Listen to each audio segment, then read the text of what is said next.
iemand kom verkondig aan my die koninkryk van God, dan dink ek, maar wil ek regtig hemel toe gaan? Gaan dit 'n bietjie boring wees daai?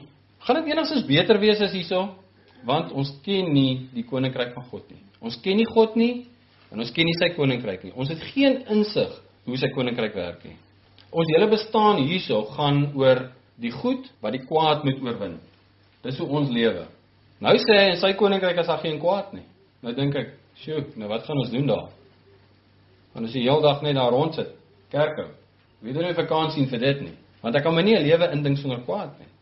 Maar in die koninkryk van God, deur al die eeue en eeue, 'n ewigheid, was daar nie kwaad nie. Daar is nie goed wat kwaad moet oorwin nie. Dis net goed en goed en goed. Maar dit is vir ons te moeilik om dit te verstaan. Jeremia 29 vers 11 sê, want ek met die hoofletter weet watter gedagtes ek aangaande julle koester, spreek Jahwe. Gedagtes van vrede en nie van onheil nie, om julle 'n hoopvolle toekoms te gee. Dis die koninkryk van lig.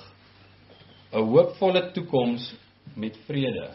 Kan jy daaraan dink, elke dag het net vrede, niks moeilikheid, geen hartseer, geen trane, dis sy koninkryk.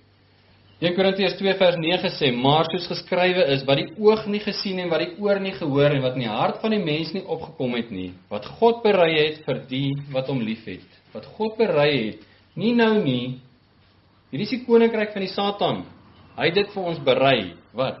Kyk vir weer, wat die oog nie gesien het en die oor nie gehoor en die hart van die mens nie opgekom het nie. Beteken, nog nie een van ons het daaraan gedink nie. Jy kan nie daaraan dink wat vir ons voorberei is vir die lewe hierna in die koninkryk van God nie.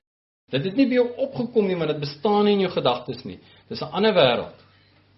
Heeltemal anderster, maar absoluut wonderlik.